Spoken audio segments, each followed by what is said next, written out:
Mirëmbrëma Çajir, mirëmbrëma Shkupi, mirëmbrëma aktivist militant të Vlenit, i dashur Arben Bilal Zek, Bekim dhe njeriu i cili ka përvesh krahët, një vet ka marrë përsipër drejt fitores së re Adnan Azizi si shef i shtabit qendror.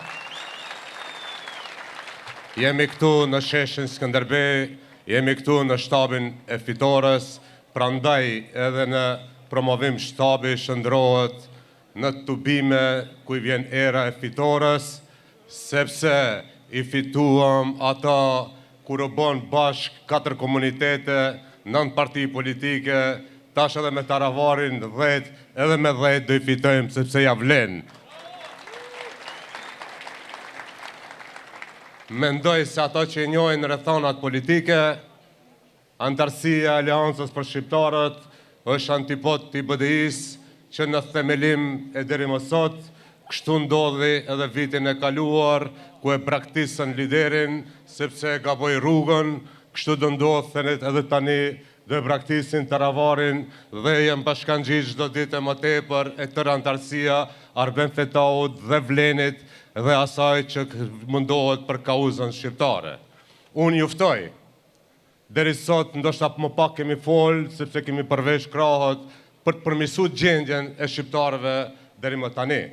Nuk kemi promovu punët tona, atë sa duhet, po ne dim edhe të flasim, dim edhe të promovojmë. Ne po përmirësojmë atë që se kanë bo ato 20 vite. Dhe ne i thrasim aty ku na sulmuan fuqimisht. E filluan duke derdh lot krokodili për ligjin e gjuhëve apo për gjuhën zyrtare shqipe. E bënën tragjike, thuse ka ndodhur hataja dhe ka rreziku dikush gjuhën shqipe dhe sot kur shkarkohet gjykatësia e cila ka prek gjuhën shqipe e gjykatës kushtetuese e zgjedhur nga ata dhe më nuk është antare e gjykatës, është e përjashtuar çdo kush që prek frymën e marrëveshjes së Ohrit, prek themelet e këtij shteti, prek dinjitetin shqiptar. Sot BDI-ja dhe ata të tjerat heshtin dhe nuk e përmendin çështjen e gjuhës. Sot kur ata deri 2015 nuk kanë pas as ligj, as mekanizëm dhe prej 2015 deri më tash vetëm një mekanizëm balansuesin, të cilin e shfuqizoi gjykata e tyre, pra ne ju tham, ne nuk jemi për politikë ditore, ne jemi për zgjidhje ligjore dhe pas 30 viteve për herë të parë e rregullojmë si duhet me ligj përfaqësimin adekuat të shqiptarëve në administratën shtetërore dhe publike. Dhe kjo do ndodhë të martën që vjen në qeveri për herë të parë mbyllet si çështje. Ata të cilët, edhe një herë ju themi, vetëm brenda një viti, po e mbyllim edhe një çështje.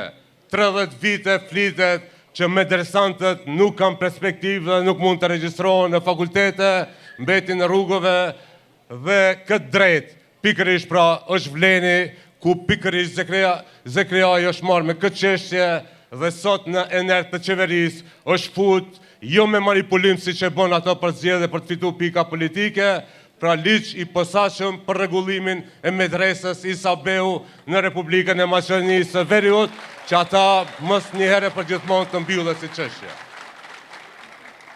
Ata akuzojnë, filluan të akuzojnë edhe për kazinot që ka qenë shtyllë e rëndësishme fushatës tonë.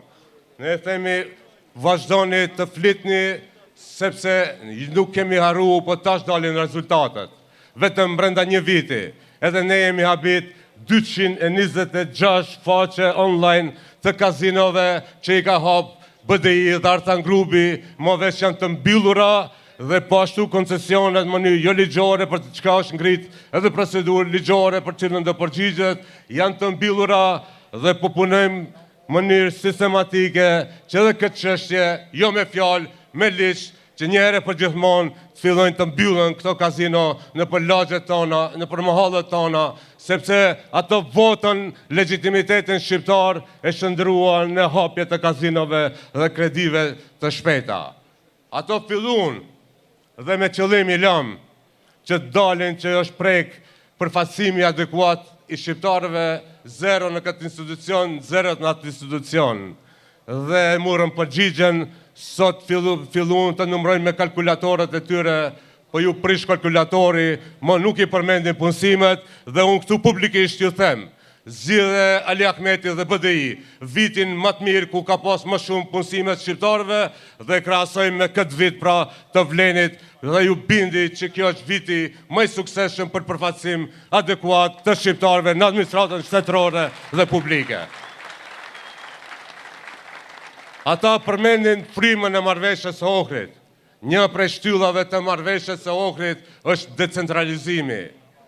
Komunat, kryetarët e komunave, ashtu siç përmendi Bilali, nuk kanë pas guxim që të bëjnë projekte, sepse kanë ditë që s'kanë mbështetje nga qeverit, pra ne sot i kemi motivu që të bëjnë sa ma shumë projekte, sa aq shumë jep pare për decentralizim të sukseshëm, për komunat sukseshme, qeveria sa nuk mund të përcjellin kryetarët e komunave me projekte konkrete, me ide konkrete, sepse jam mësuesi ata në 20 vitet e kaluara, sepse edhe pse është shtyllë e marrëveshjes së Ohrit, decentralizimi, Maqedoninë e gjetëm shtetin më centralizuar në region, vetëm Qipron e kalon dhe është prapa Serbisë, prapa Republikës së Kosovës, prapa Shqipërisë, mos flas për Kroaci e Sloveni. Pra 1 miliard euro ndohen për komunat në përgjithësi dhe për herë të parë nuk ka diskriminim. Sa banor, aq mjete dhe këtu 300 milion euro do shkojnë për komunat shqiptare, për vendbanimet shqiptare dhe dini, gjithçka që punojnë këtë vit kryetarët e komunave, që janë zgjedhur nga partitë e opozitës, nuk e bëjnë me buxhetet e tyre, e bëjnë se i përkra kjo qeveri që nuk i ndan komunat varësisht nga përkatësia partijake apo përkatësi tjera. Kjo është rezultat i qeverisë së Vlenit, kudo që punohet, shkollë, qerdhe, kanalizim, ujësjes, në komuna që udhëheqen nga mandatet e kaluara, ta dini që vula është e Vlenit, vula është e kësaj qeverie. Prandaj, sonte ju themi këtu, jo 9-10 sa e mbo, po ato nuk jenë bo bashkë për çështjen kombëtare. Ata në thanë se po garrojnë më në Super League dhe shkuan në koalicione multietnike. Dhe sot pra dalin prej frontit evropian, duan bo brenda natës front kombëtar. Po çka ndodhi me Dodushin, me TDP-n, me Puckon e me komunitetet tjera, me bosnjakët që u morën votën vetëm që humbja të jetë më e vogël nga Vleni. Pra sot ato i harruan dhe mundohen të shfrytëzojnë ende pra si votues, pra shkurt të shqip. Ata nuk janë bo bashkë për qytetarin, nuk janë bo bashkë për gjuhën shqipe. Ata janë bo bashkë për të shpëtu Soravin, Llotarin dhe Alin. Faleminderit.